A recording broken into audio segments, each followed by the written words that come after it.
So let's review what was done in these 3 releases for the last year. And in the end of my presentation, I would also like to present what will be in release 4.0.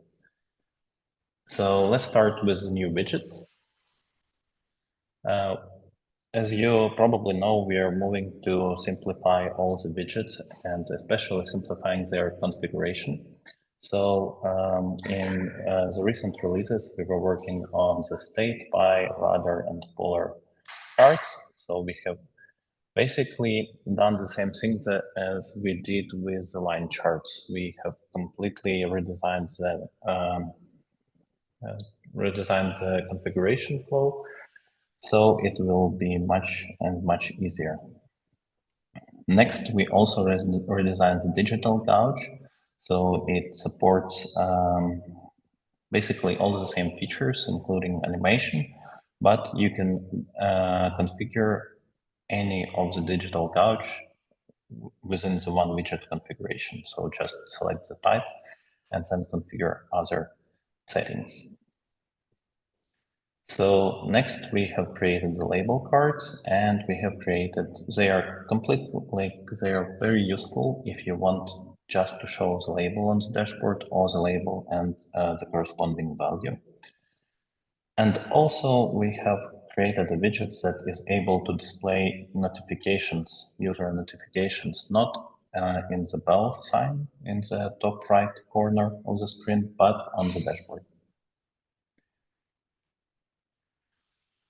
Also, we have created a widget that we internally call on-off, but in our widget library, it is called status widget. It is able to display status of, for example, a door or barrier or whatever you like, because you are able to select the icon, the background, and actually the text that will be displayed. So now let's move to the dashboards. We have made a very important improvement to the dashboard, which is called layout configurations. So with this improvement, like previously before layout configurations, there was only one layout per dashboard state. So for each state, you were able to lay out your widgets as desired, but there was a complexity when the same dashboard is opened in mobile view or in tablet view. So to fix this, we have created many breakpoints, like the most popular breakpoints that are present on devices. And you are able to copy each widget to that breakpoint as a reference. So the data that is displayed in the widget is the same, but the dimensions of the widgets might be different. Actually, you're also able to create completely different widgets in different breakpoints. So by default, you copy, for example, the desktop layout for a bigger screen to desktop layout for a smaller screen. But if some widgets are not necessary there, you can remove them or replace with completely different widgets. This gives you the ability to fine-tune the dashboard for each screen dimension. And the next very big feature that we were working on this for the last year is SCADA dashboards. I know that there was already a presentation and video materials about SCADA from it-novum, and we also have on our YouTube channel some videos, but I would like to briefly provide a history how this feature was developed. So originally we were working on a SCADA layout engine, and we have created few widgets like pipes, valves, tanks, and combined them in the swimming pool SCADA system dashboard. So this basically is one of the demonstrations that you can use to change it and build your own SCADA for similar cases. But what is very important to understand is that we also added a fully functional editor where you can upload your scalable vector graphics, like for example, a pump or something else, and you can make it live by basically subscribing to different data from ThingsBoard and, for example, turn it green or red depending on the value of certain attributes. So you have full flexibility to creating your own SCADA symbols, and I like the robot symbol that was presented by it-novum robotic hand. It was very nice example of custom SVG. Custom SCADA symbol. But when we release the traditional SCADA dashboards, we immediately get the community feedback that we also need to implement high-performance dashboards. So our high-performance dashboard is basically a step forward in designing the SCADA HMIs. So the problem with the traditional HMIs is that it has very many different colors and visual distractions that are nice to nice demo tool, but not very good for the operators of the SCADA systems that are constantly monitoring those values. So that is why we have created a similar set of symbols for high performance. So this is the same dashboard that is presenting basically the same data, but for high performance mode. As you may notice, there are only several colors. So the white color of a symbol means that it is online and it is working. And the black one is that it is disabled or offline. Also, there are several rules how to indicate alerts and how to indicate and how to build charts on top of this visualizations. So one of the other things that we did is ability to subscribe for each widget, ability to subscribe to the status of the alerts. So is there any alerts or not? Previously, there was a need to configure this via rule chains, but now you can just very quickly subscribe to alerts and use them as indicators. So this is possible, like here will be an indicator that there are warning or minor alerts.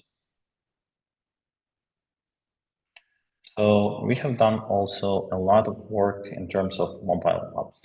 This is a very big item for us because we want to make mobile apps popular and make mobile apps development with ThingsBoard much easier. So our first initial step was to create a QR code widget that the user may use his camera to immediately log into the mobile app. And it's convenient when you see the dashboard and you want to see how this dashboard is looking on the mobile application. You can use this QR code to download the app and launch it.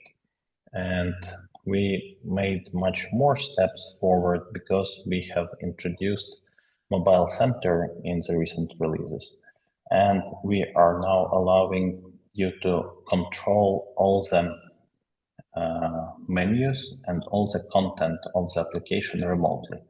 Basically, you just need to specify in the mobile application your ID of an app and then the layout and all the authentication types and all settings will be loaded on the fly, basically. And you can even change them and see how the things are changed for the new users in the app.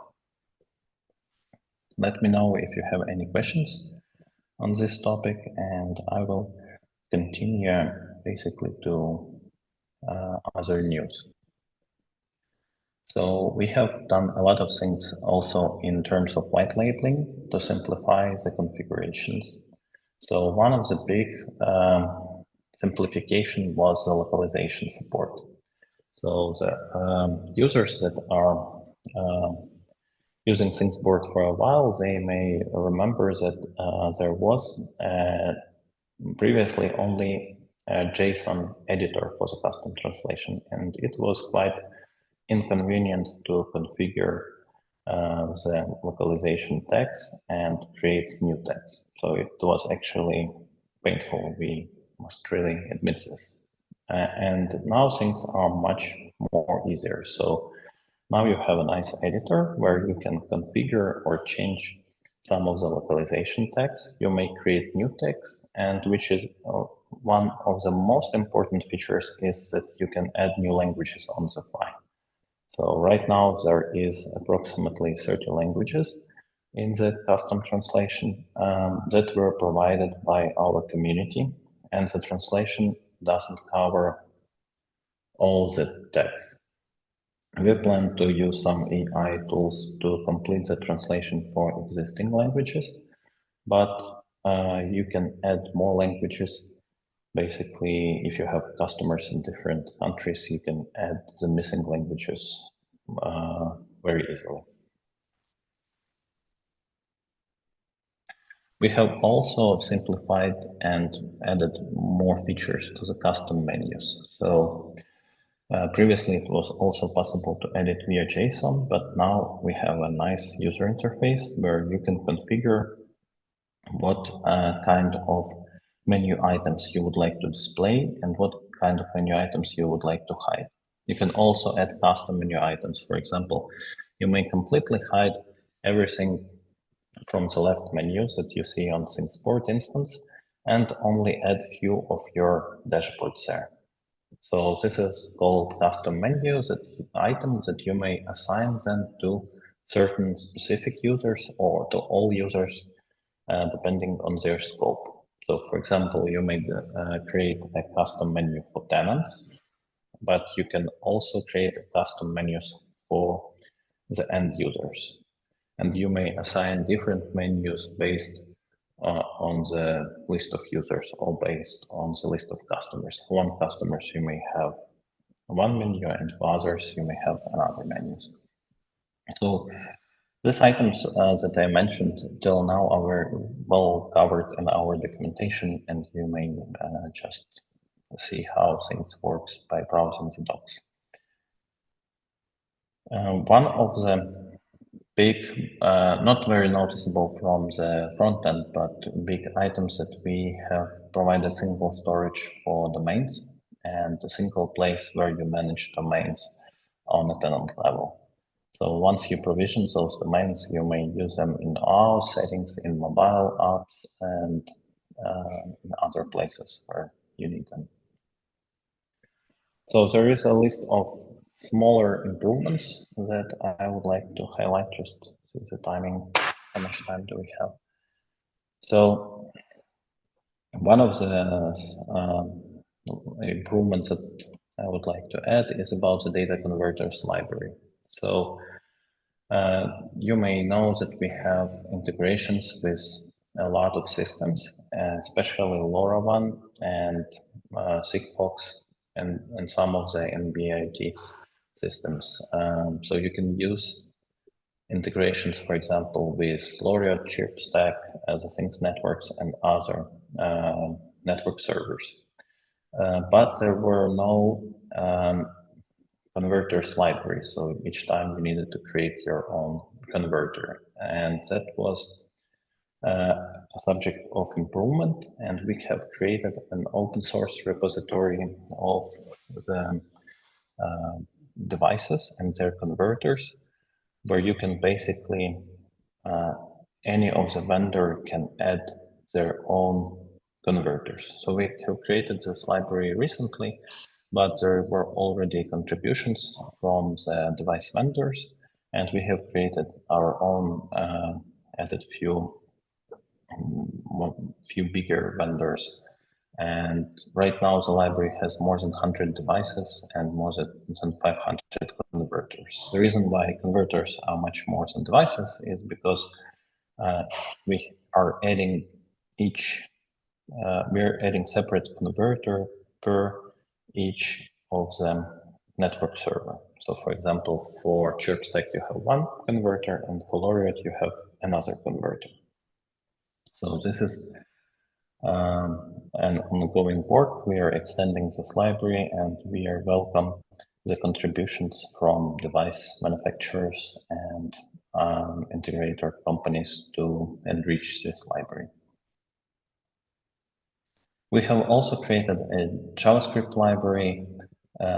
Basically, you can define the functions that you oftenly use when you create dashboards and the functions that you oftenly use to create different processing items, but mostly for the dashboards and for the UI elements. So you can configure these modules and then reuse the same code in different places. This is especially useful when you're creating more complex dashboards.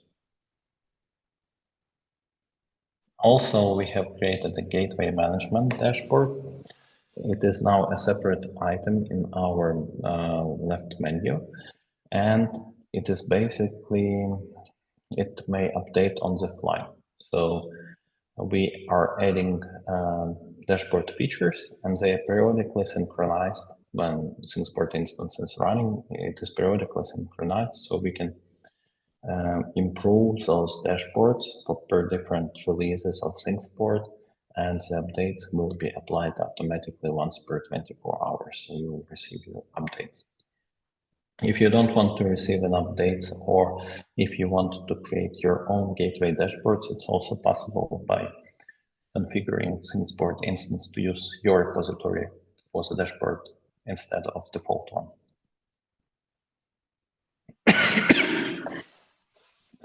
Other improvement that we add is about to be able to monitor only failures in the debug configurations of the rule nodes, integrations, and converters. So now you can configure either you want to log all the messages for a certain period of time, or you want only to store failures of the processing there to investigate what's wrong with your functions that you define. One of the big items from the visualization layer is ability to do the data comparison and to configure it very easily in the line charts. Basically, this is configurable in the series, and you can define the intervals which you want to use for comparison. Quite powerful feature. Also, we have improved the color settings components that is used all over the interface of widget configuration. So now you have more simple configuration for the gradient and range, and more complex configuration where you define it through the function. Previously, only constant and function was available, so this basically eliminates requirement to write any JavaScript to define your color settings. You can just choose from the range or from the gradient. We have also added on-cell click action in the tables. So previously only row action was available. Row click, now you can also define on-cell click. So this allows you to create different pop-ups with charts, for example, or other actions. So that's actually we have in 3.7, 8, and 9 we have much more updates, but we're limited in time, so that's why I have provided you a review of the most important features that are visible to the end users. There were a lot of improvements on the backend with the performance, with the things how we store the data. We have saved approximately 30% of the data storage, and we have provided much more performance to the backend, but that's not the visual part. So it was not covered during this presentation, and I would like to provide you with the information what will be due in ThingsBoard 4.x, which we are about to release on April 14. So one of the big changes is the new maps. This is also a simplification of the configuration of the map, but it also has some powerful features that let me show to you a preview.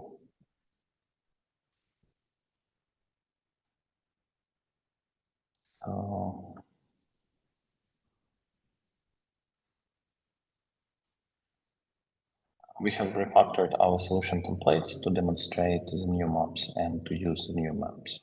So I will go to the edit mode and I'm going to show you how the new interface looks.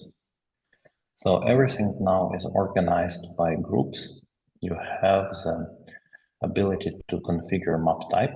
It's either map, like a traditional Earth map or image. And it also has layers that you may use. You can configure what kind of layers you would like to see on the map. And when user press on this button, you will be able to change the layer. Then you have a group of overlays configuration. There are three types of overlays that we support. It is makers, it is markers, polygons, and circles. So you can very easily configure all of them in the same place. So for example, here we have configured a marker for the moisture sensors. There are four moisture sensors here via latitude and longitude. But also we have a configuration of the polygon that corresponds to the current field perimeter. And you have additional data sources that you may use, for example, in tooltip functions. And here is the map controls and map buttons. For example, I have created a button test, which is called, which is using action place map item. So this action is basically allows you to configure what happens when you press the button. So let me show you. For example, when I press test, I have this click to place marker, and then the section basically allows you to configure what will be displayed in this window, in this add entity window, so you can design your own interfaces and your own dialogues to add new items, polygons, etc. very easily. Previously, it was not so simple to add.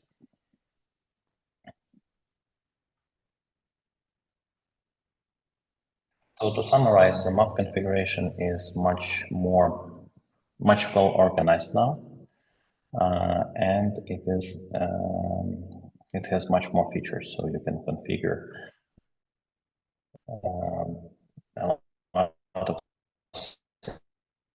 things per marker, polygon, or circle configuration.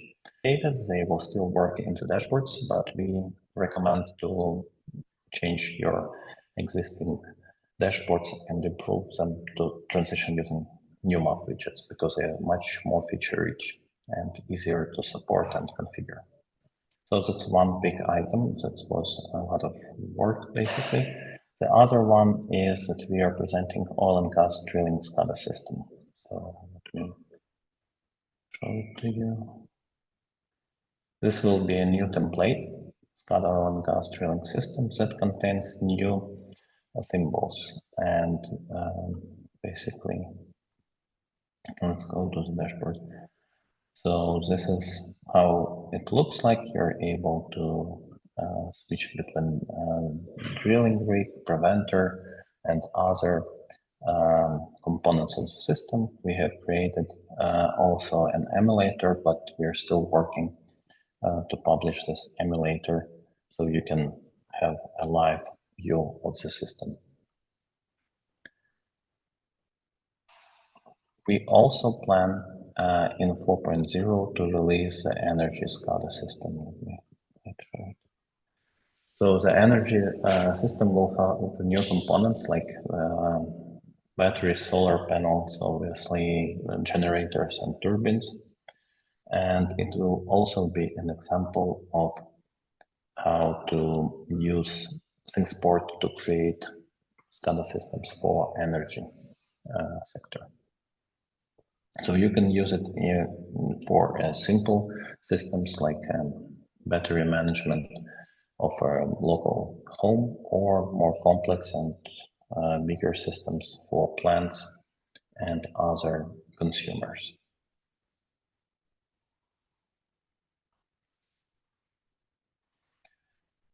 A big feature that provides more flexibility and simplicity is calculated fields.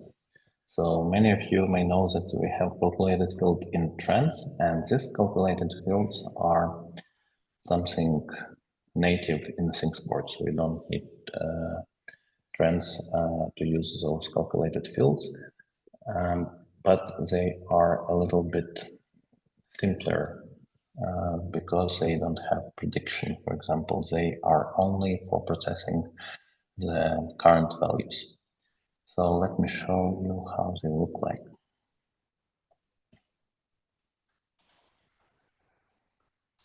For example, I have a swimming pool SCADA system, and previously I had a configuration in the rule chain where I need to process data, and I need to have like a script that fetches state of each sensor and then processes the segments. So let me probably show you in a separate tab.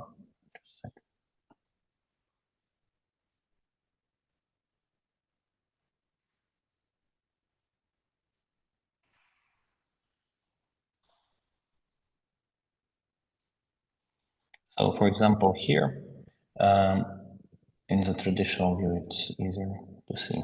So here are different segments of the pipes, and we need to understand either the water is running in those segments or the water is not running in those segments. And to do this, you need to basically, and also the temperature of the water. Previously, we needed to develop a complex rule chain, but now you can just define those elements as arguments. Like here, we get a current entity attribute like drain segment flowing, or we get a value of the particular device, and then we define just a function how to process it. So this is a TBL function that allows you to process data. So basically, calculated fields allow you to combine data from different streams and execute functions over those data. So you can combine data from multiple devices, or you can combine multiple telemetry values from one device with the attributes of an asset or an attributes of another device. And that's why it is much more convenient than defining the rule chains, because in the rule chain, you also need to define a few nodes how to get this data. And here it's just a few clicks. And by the way, calculated fields is a separate feature that basically works much faster than fetching data from the database. So you can process large volumes of data with calculated fields very efficiently, because the state of the calculated field is stored in the Kafka, and it provides a very efficient way to restore the state and to do the processing.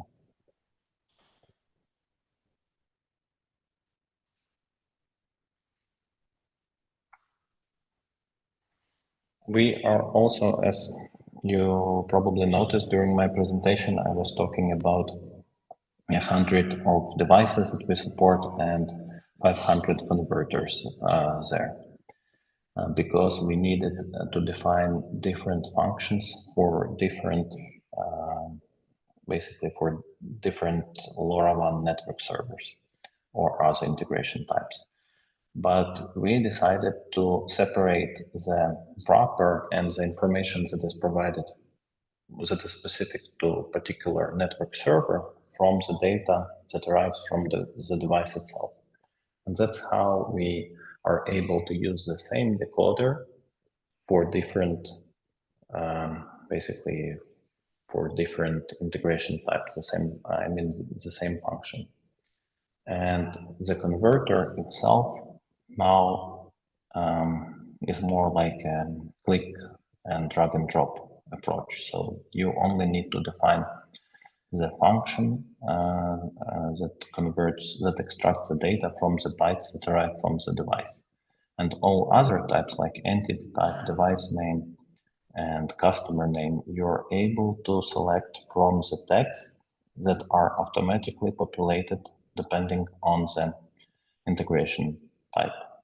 So this makes things a little bit easier. And when you select the integration, for example, the chirp stack over here, the telemetry attributes, all these parameters are automatically populated. So the only thing you need to do is to convert a few bytes that arrive from the device, and all other information will already be present, and you can just hide some of this information if you don't need it. We will have, it's a relatively complex topic to explain in a few seconds, so we will have a separate video before the release, which explains how to use Converters 2.0. And our library, we are already working to simplify our library and convert it to this approach of Converters 2.0. So what's next? What will be present in 4.1? So in 4.1, we will work on the report service. So there's a lot of demand to completely redesign our report service and to be able to build more complex reports. So that's what we will do. We also are about to release key store for secrets and credentials. So it is improve security and allow you to reuse the same credentials in different configurations where you need them. We will do reprocessing for the calculated fields in Professional Edition. So right now, when you define the calculated field, it calculates new value, and it calculates all the values based on the changes of the attributes. But you're not able to recalculate historical values. So with this feature in 4.1, you will be able to do this, defining a field and then running a asynchronous task to calculate for the last half a year, for example, the values based on this field. And also we will work on several new solution templates. So we will create a facility management solution template that will be more like a facility management application, where all the devices from our converters library you will be able to use. And this is like ongoing project that we will support on top of ThingsBoard. It will be delivered as a template, but actually it will be, we plan it to be a fully functional application where you just place your sensors and use it, because there's high demand on such applications. We want to simplify things for the end users. And also the outdoor and indoor asset tracking. So with outdoor asset tracking, everything is pretty straightforward. With indoor, there is a lot of complexity to do the localization engines that satisfies the accuracy.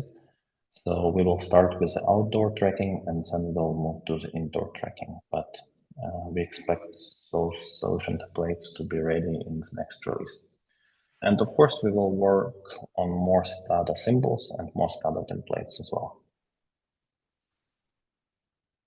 So thank you for the attention and for an opportunity to provide highlights of our work for the last year. I'm here to answer any questions that you might have.